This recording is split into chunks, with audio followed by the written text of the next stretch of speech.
Captain Jake Morrison stood on the bridge of the U.E.'s horizon, watching the stars through the large window. It was a quiet morning in space, just like many others. His crew was busy with their daily work, checking systems and running tests. Everything seemed normal in the New Angeles colony system. Then the alarm started screaming. "Captain!" shouted Lieutenant Ben Parker from his station. "We have massive energy readings coming from the edge of the system." Jake rushed to the main screen. What he saw made his blood run cold.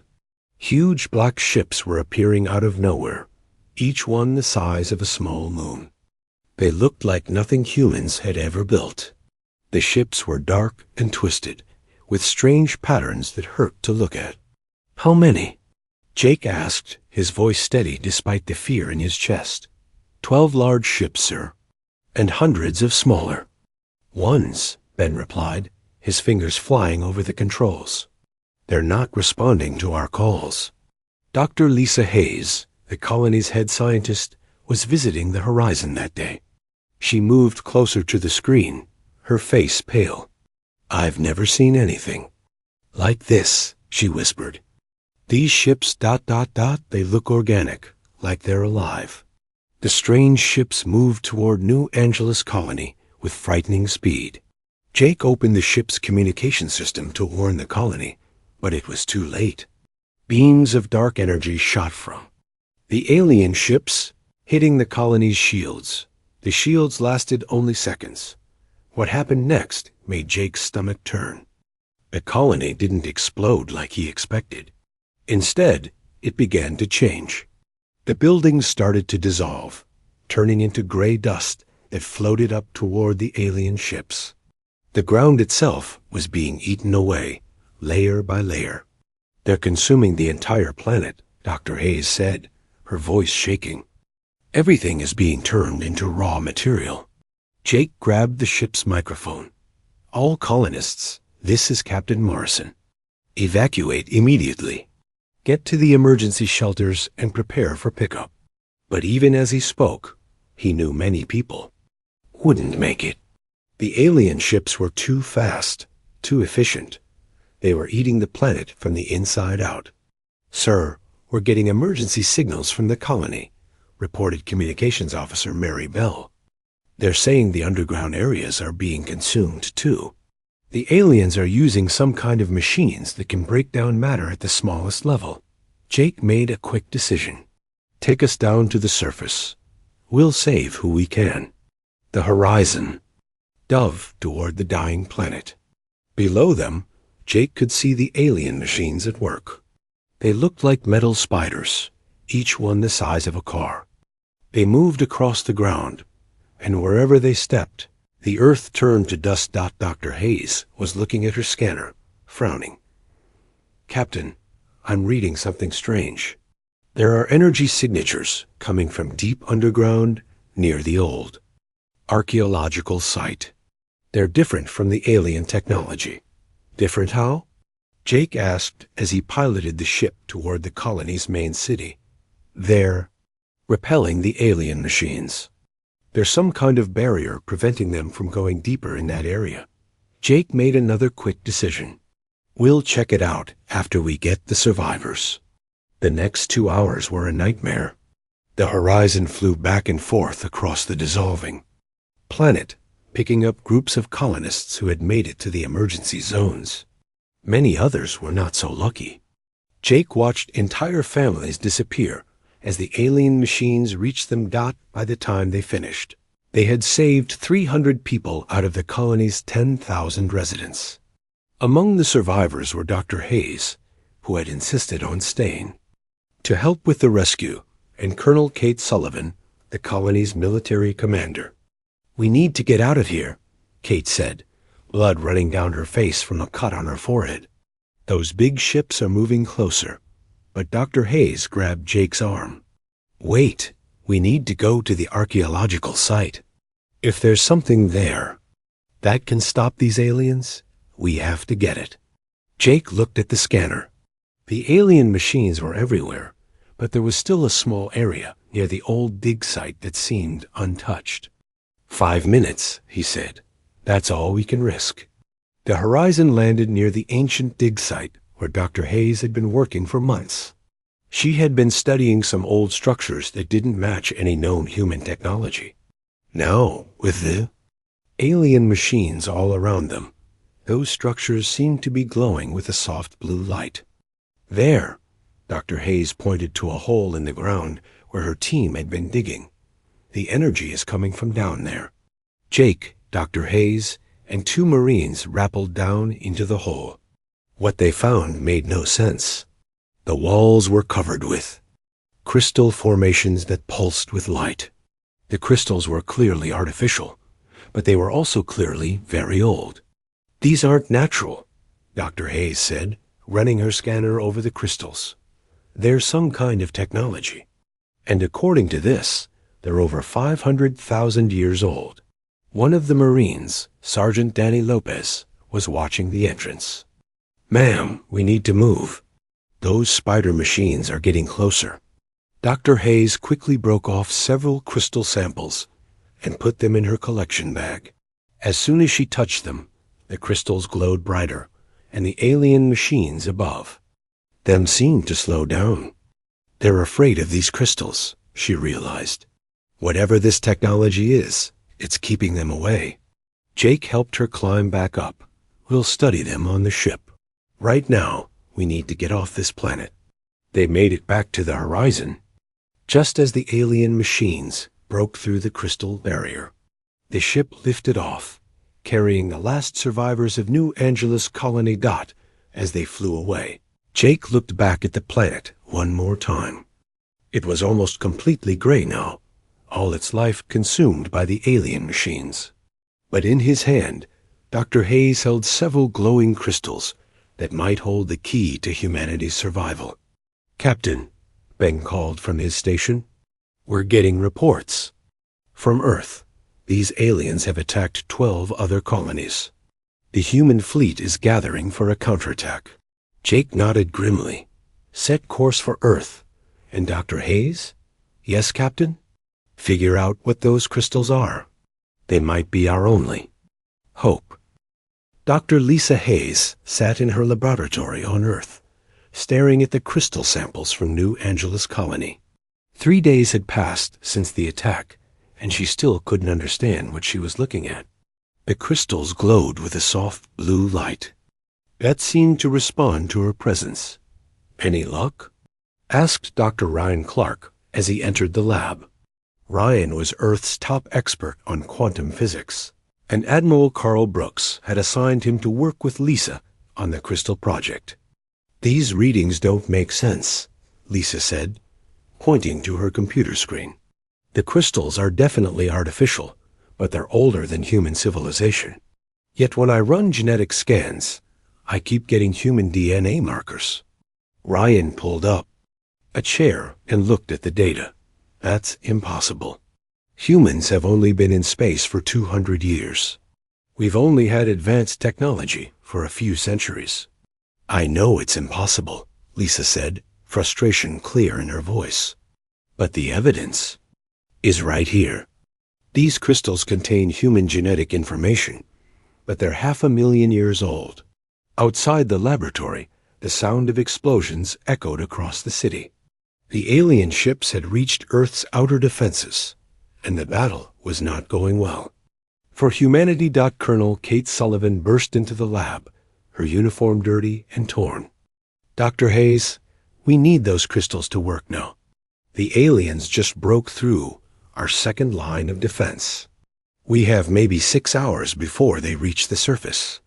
Lisa looked up from her work. Kate, I'm trying, but this technology is beyond anything. We understand. It's like trying to fix a computer with Stone Age tools. Then we better learn fast, Kate said grimly, because I just got word from the fleet. Our best weapons barely scratched their shields. Whatever these things are, they adapt to our attacks within minutes. Ryan stood up and walked to the window. In the distance, he could see the bright flashes of the space battle. Human ships were fighting desperately against the massive alien vessels, but it was clear they were losing. What if we're thinking about this wrong? Ryan said suddenly. What if these crystals aren't just old human technology? What if they're a message from our ancestors? Lisa looked at him with confusion. What do you mean? Think about it. The crystals respond to human DNA. They repel the aliens. And they're exactly where we would find them when we needed them most. It's like someone planned this. Kate shook her head. That's crazy. You're talking about humans who lived before we even had fire. Maybe, Ryan said, but what if our history isn't what we think it is? Just then, the lab's alarm system activated. A computerized voice announced, "Alien ground forces detected. All personnel report to emergency stations." Through the window, they could see strange flying machines descending from the sky. The machines landed and opened up, releasing the spider-like robots they had seen on New Angeles Colony. "They're here," Kate said, grabbing her weapon. "I have to go coordinate the ground defense." As Kate left, Ryan moved closer to the crystal samples. "Lisa, what happens if we try to activate them directly, instead of just studying them?" "I don't." "No," Lisa said. "They could explode. They could do nothing. Or they could do something completely unexpected.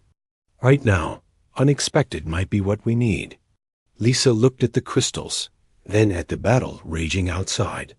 "Okay, but if this kills us, I'm blaming you." She reached out and placed her hand directly on the largest crystal. The moment her skin touched the surface, the crystal blazed with light.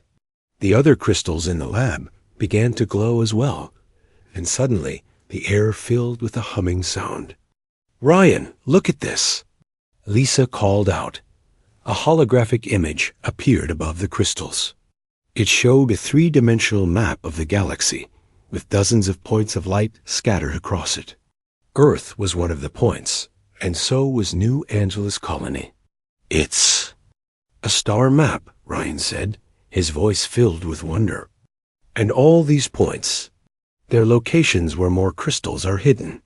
The hologram changed, showing detailed information about each location. Most were on planets that humans had never visited, but some were on worlds that had been surveyed and marked as empty. "This is incredible," Lisa said. "Someone mapped the entire galaxy and left caches of these crystals everywhere. But who? And why?" As if responding to her question, the hologram changed again. Now it showed images of humans, but not modern humans. These people wore clothes that looked both ancient and futuristic. Their technology was far beyond anything Earth had ever produced. "Ancient humans," Ryan whispered. "They really existed." The hologram showed these ancient humans fighting against the same alien ships that were now attacking Earth. But the ancient humans had weapons that could destroy the aliens easily. Ships that could move faster than light, energy weapons that could cut through the alien shields, and defensive systems that made the aliens' attacks useless. "They won," Lisa said, watching the holographic battle. "Our ancestors defeated these aliens 500,000 years ago." But then the hologram showed something strange. Instead of destroying the aliens completely, the ancient humans did something else. They built massive machines that pushed the aliens into a distant part of the galaxy and then created a barrier to keep them there. They didn't destroy them. Ryan realized they imprisoned them. The hologram faded, leaving Lisa and Ryan staring at the crystals in shock. "If this is true," Lisa said slowly, "then these aliens aren't invaders. They're prisoners who escaped. And somehow our expansion into space must have damaged the prison." Ryan added, "Outside, the sound of fighting was getting closer. Human soldiers were battling the alien machines in the streets, but they were being pushed back steadily." Lisa grabbed her scanner and pointed it at the crystals. "Ryan, look at these energy patterns. The crystals aren't just defensive. They're communicating with something." "Communicating with what?" I think they're trying to wake something up. Something inside human DNA. Ryan's eyes widened. You mean the ancient humans didn't just leave behind technology? They left behind something in us. Before Lisa could answer, the laboratory door exploded. Inward, one of the alien spider machines stood in the doorway, its sensors focused on them. But as it moved forward, the crystals flared with light, and the machine stopped as if hitting an invisible wall. The crystals are protecting us, Lisa said in amazement. The alien machine tried to push forward, but couldn't pass the crystal barrier. After several attempts, it gave up and moved away to find easier targets. We need to get these crystals to the fleet, Ryan said. If they can protect individual people, maybe we can scale up the technology to protect entire ships. Lisa was already packing the crystals carefully. There's something else, Ryan. The hologram showed dozens of other crystal sites. If we can reach them, we might be able to find the complete ancient human technology. But how do we get there with the aliens controlling most of space? Lisa smiled grimly. We're about to find out just how much our ancestors planned ahead. As they prepared to leave the laboratory, both scientists knew they were carrying more than just crystals.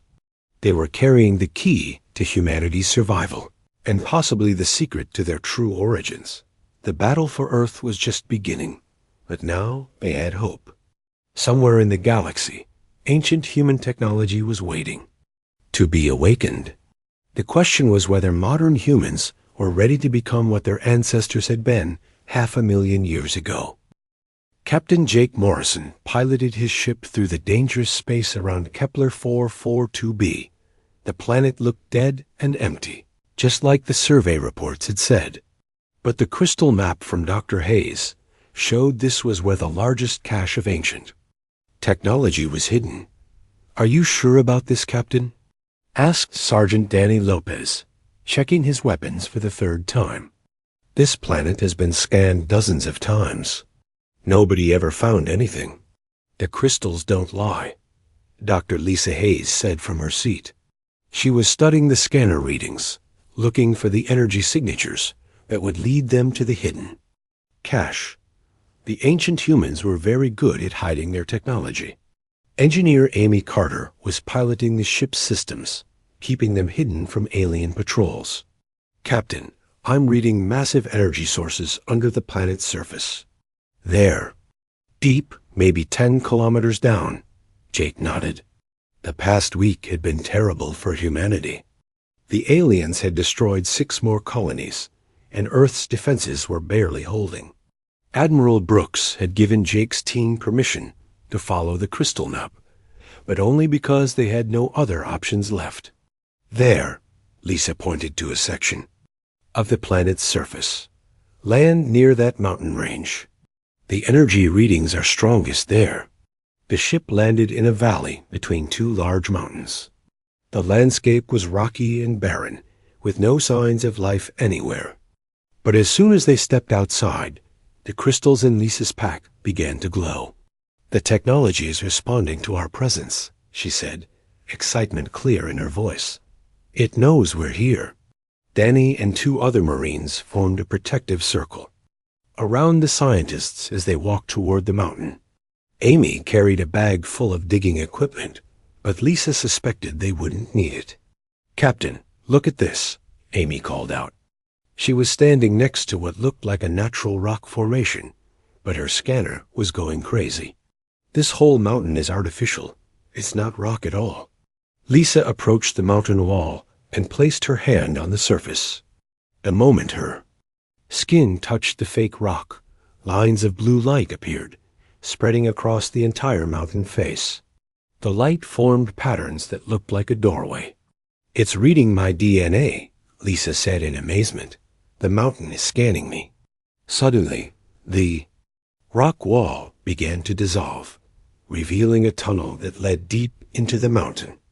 The tunnel was perfectly smooth and glowed with the same blue light as the crystals. This is incredible, Jake said, leading the team into the tunnel. The ancient humans built this entire facility and disguised it as a natural mountain.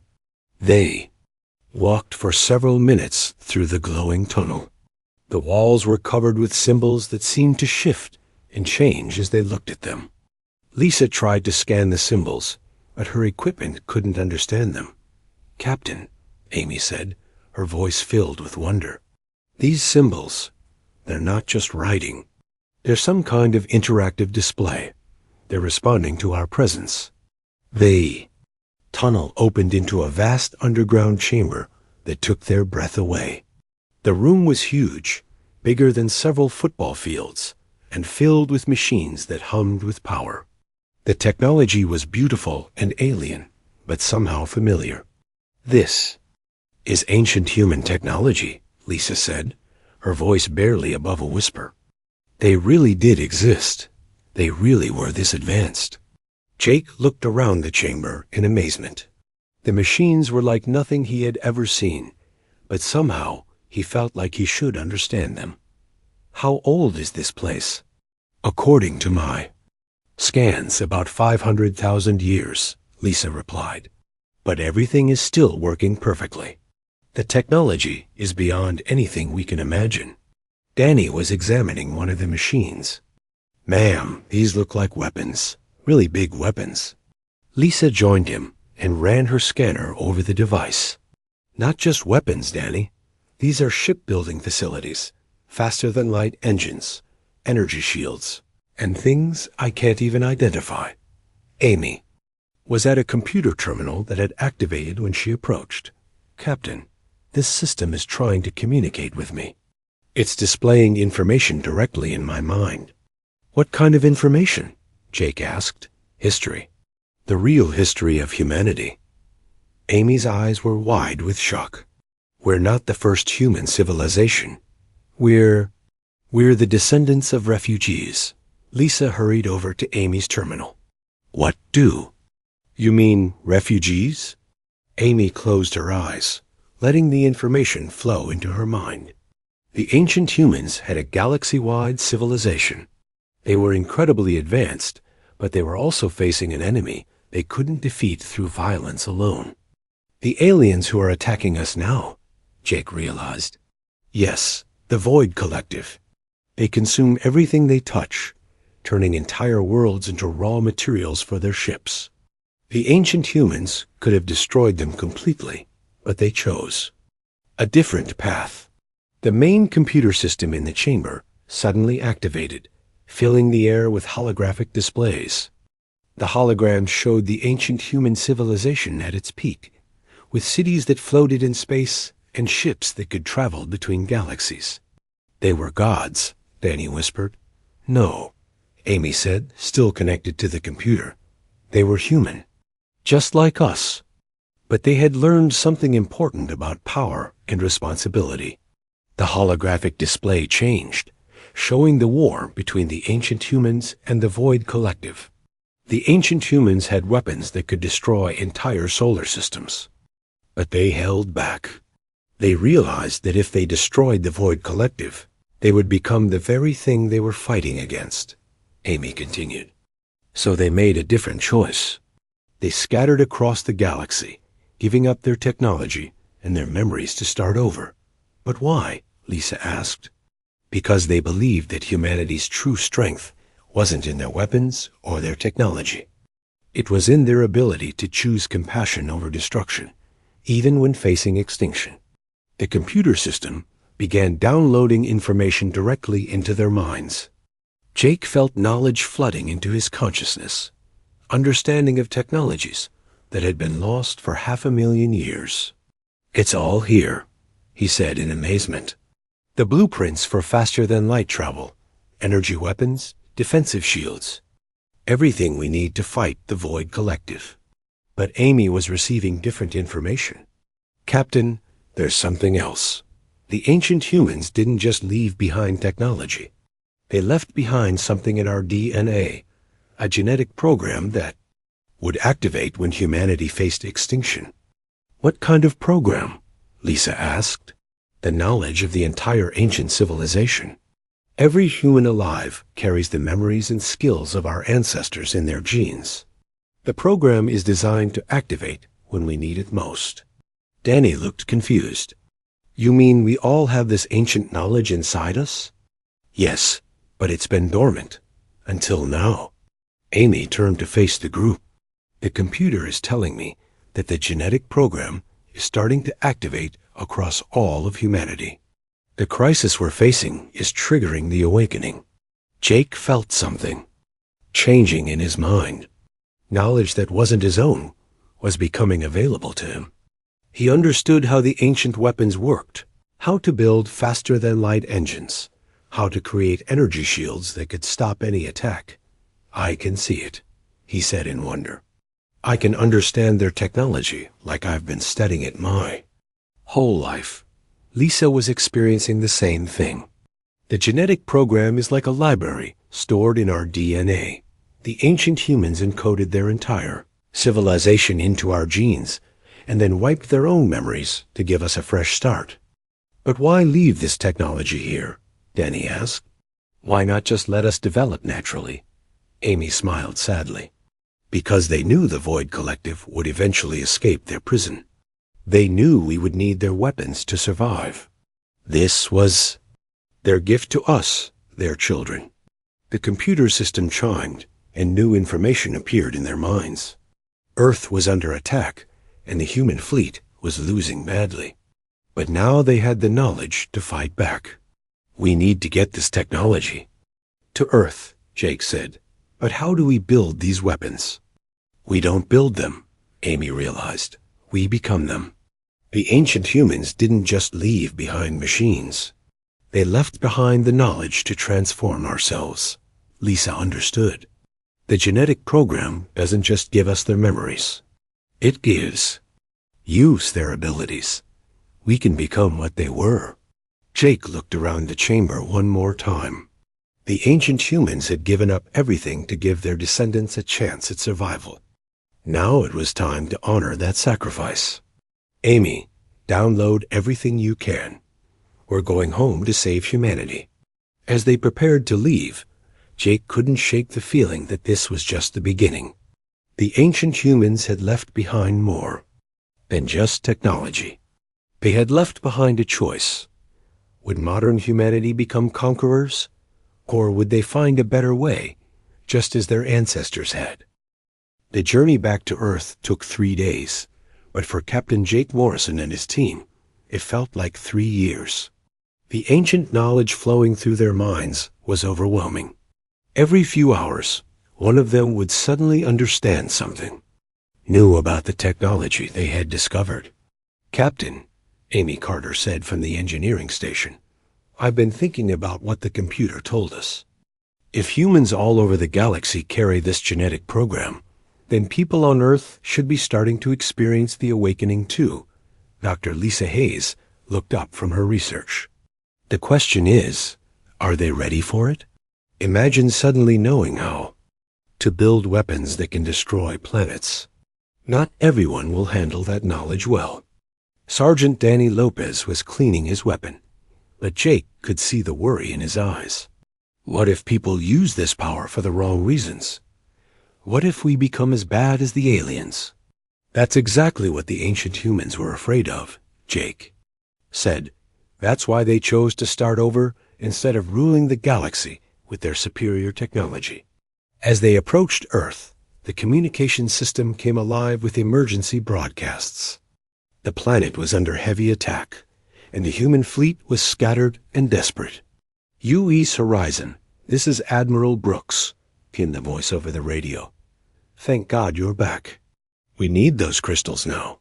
The aliens have broken through our main defensive line. Jake opened the channel. Admiral, we have much more than crystals. We have the complete ancient human technology archive. And we have some very disturbing news about our enemy. What kind of news? The Void Collective aren't invaders, sir. They're escaped prisoners. Our ancestors imprisoned them 500,000 years ago, and our expansion into space somehow damaged their prison. There was a long silence on the radio. Finally, Admiral Brooks spoke again. Captain, report to Earth Command immediately. We need to hear everything. As the horizon approached Earth, Jake could see the damage from the battle. Several human ships floated dead in space, their hulls torn open by alien weapons. But he could also see something else. Some of the surviving human ships were glowing with the same blue light as the crystals. "Amy, are you seeing this?" he asked. Amy nodded, her eyes wide. "The genetic program is activating. Look at those ships. Their captains are somehow upgrading their technology, using the ancient knowledge." Lisa was scanning the ships with her instruments. "The energy signatures are identical to the ancient technology we found. Somehow, humans are rebuilding their ships using genetic memories." On the planet's surface, the situation was even more dramatic. Emergency broadcasts were reporting strange phenomena worldwide. A farmer in Kansas had somehow created an energy shield around his property that the alien machines couldn't penetrate. A mechanic in Detroit had modified his car to fly and was using it to rescue people from alien attacks.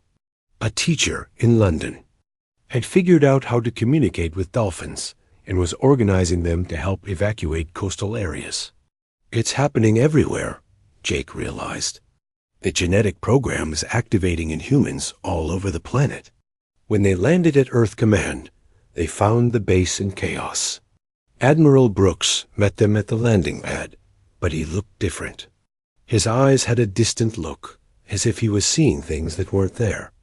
"Admiral, are you all right?" Jake asked. "I'm fine, Captain. Better than fine, actually. I've been having memories. Memories of space battles I never fought, of technologies I never learned. It's like there's someone else living in my mind." Dr. Hayes stepped forward. "Admiral, that's the genetic program activating. You're accessing the memories of the ancient humans.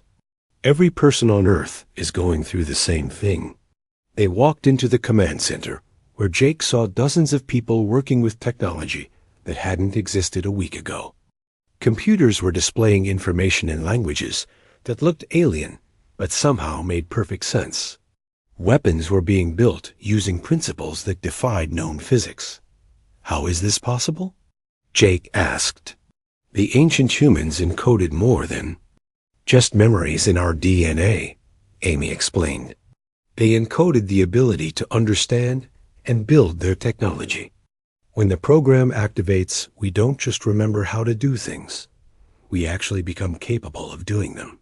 Colonel Kate Sullivan approached them, and Jake could see that she too was experiencing the awakening. "Captain, we need to talk about what we are becoming.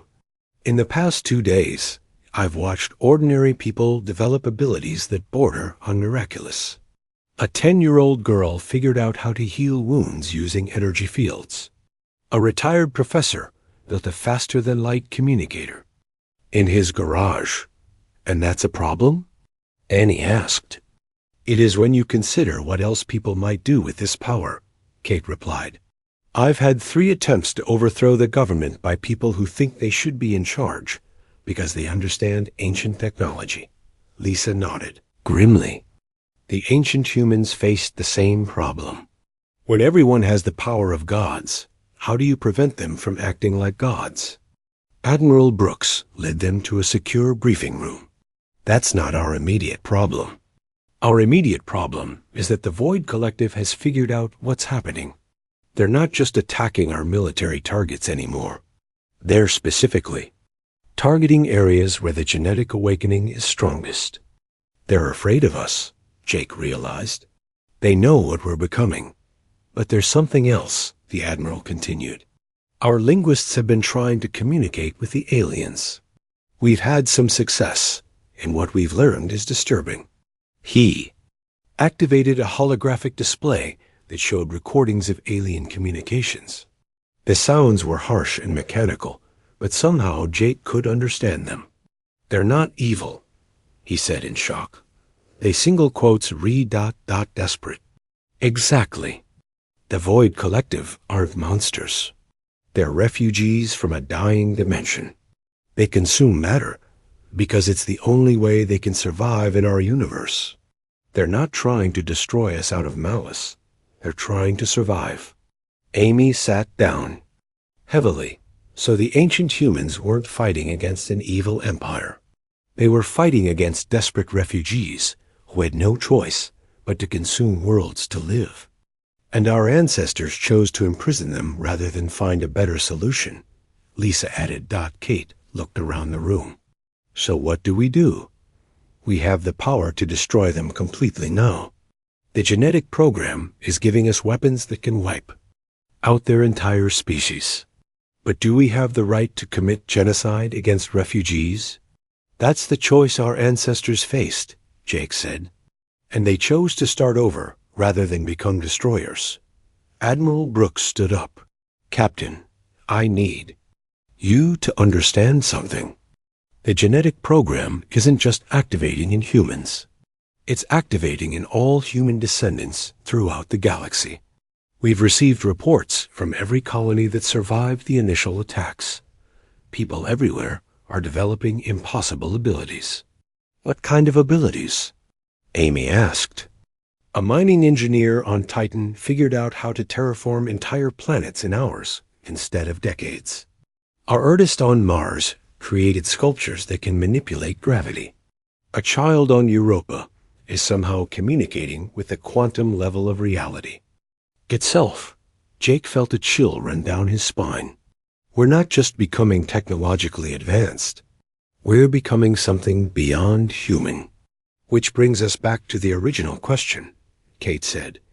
What do we do with this power? Do we use it to destroy the Void Collective, or do we try to find another way? Lisa was studying the alien communications data. There might be a third option. If the Void Collective are refugees from a dying dimension, maybe we can help them find a new home instead of destroying them or being destroyed by them. You mean find them an uninhabited dimension where they can live without consuming our worlds? Amy asked. It's possible. The ancient humans had the technology to travel between dimensions. If we can access that knowledge. Admiral Brooks looked at each of them in turn. I want you to understand what you're proposing. You're talking about using godlike power to save the very beings who are trying to destroy us. That's exactly the kind of choice that led our ancestors to give up their civilization. Jake nodded slowly. Maybe that's the test. Maybe the genetic program isn't just about giving us the power to survive. Maybe it's about giving us the wisdom to use that power responsibly. Or maybe, Danny said quietly, it's about giving us the chance to do better than our ancestors did. Outside the command center, the battle for Earth continued. But inside the room, 5 humans were grappling with a question that would determine the fate of 2 species. When you have the power to destroy your enemies, do you use it, or do you find a better way? The answer they chose would echo through the galaxy for the next 500,000 years. The final battle for Earth began at dawn.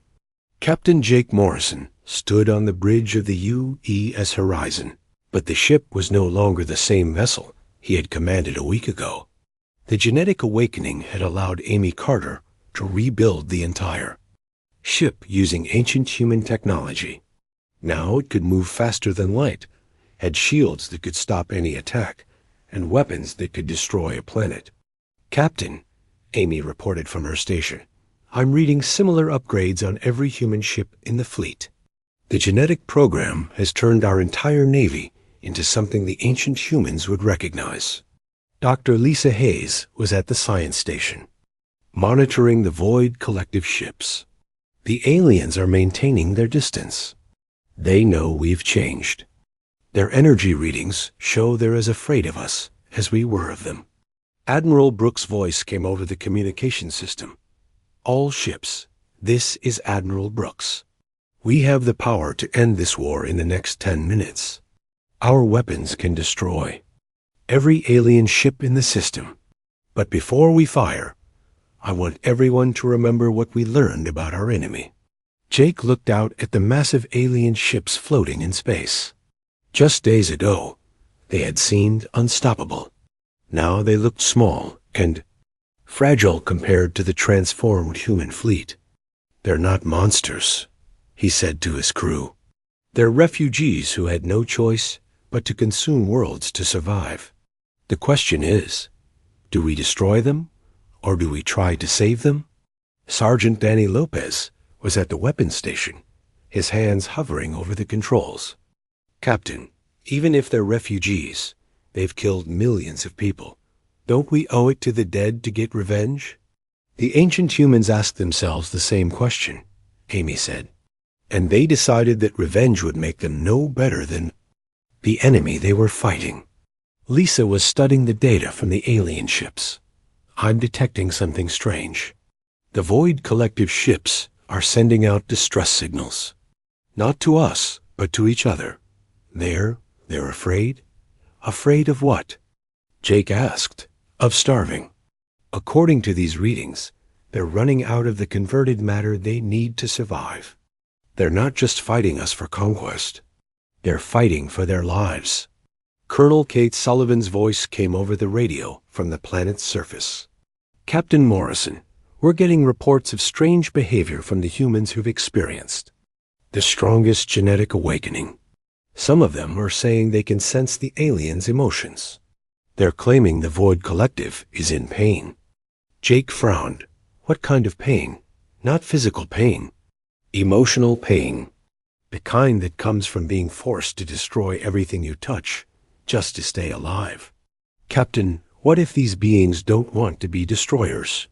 Amy suddenly looked up. From her station, her eyes wide.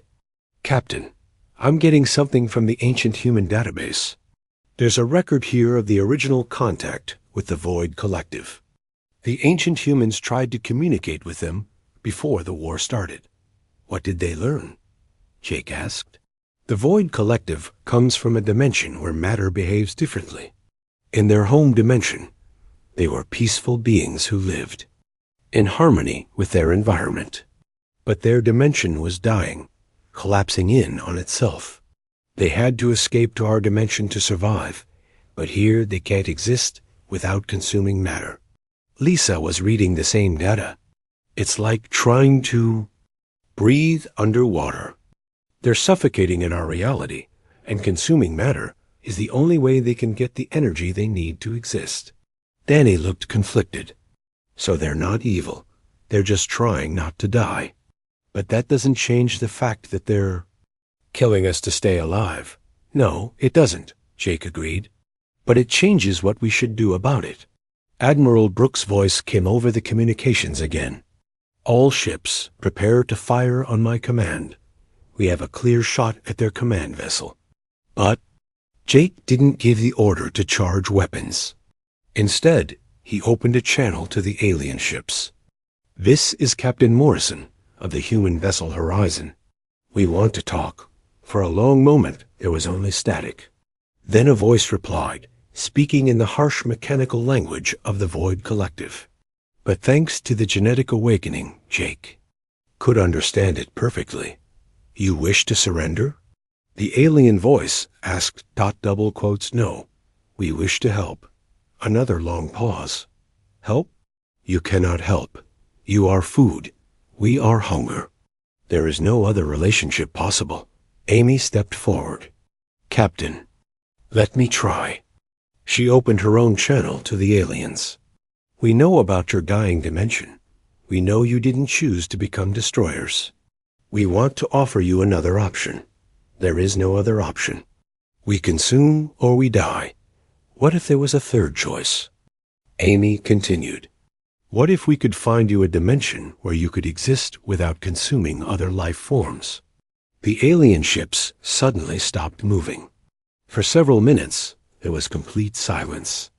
Then the alien voice returned, but it sounded different, less mechanical, more hopeful. You speak of impossibilities. No species has ever offered to help the Void Collective. Lisa joined the conversation. That's because no species has ever had the technology we now possess. We have access to ancient human knowledge that includes dimensional travel. We can open doorways between realities. Why would you help those who have killed your people? Jake answered this time. Because destroying you won't bring our people back. but saving you might prevent this from happening to someone else in the future. Amy was working frantically at her station. Captain, I'm accessing the dimensional travel protocols from the ancient database. It's incredibly complex, but it's possible. We can open rifts to uninhabited dimensions. How long would it take? Jake asked.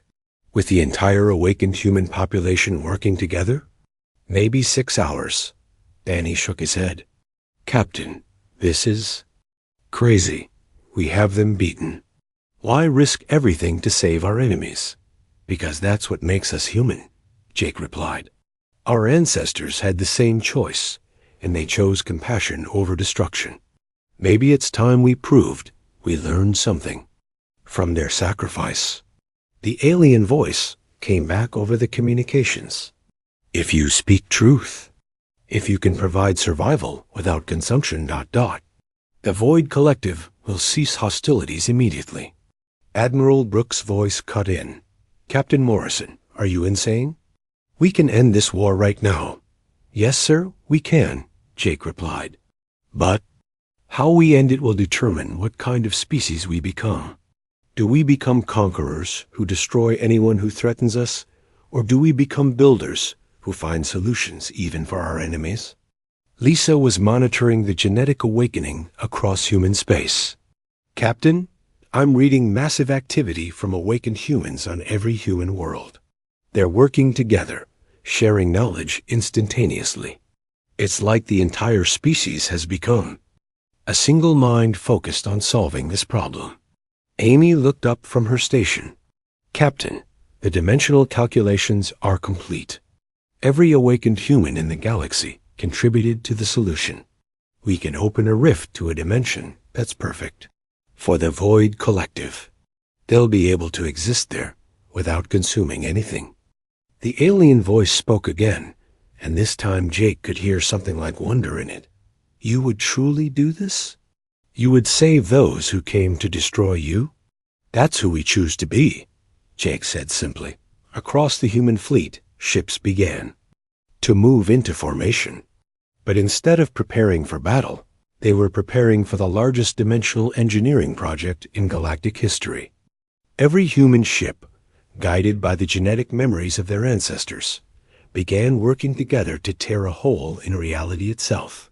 All human vessels begin dimensional rift formation, Admiral Brooks commanded. Jake could hear the pride in the Admiral's voice.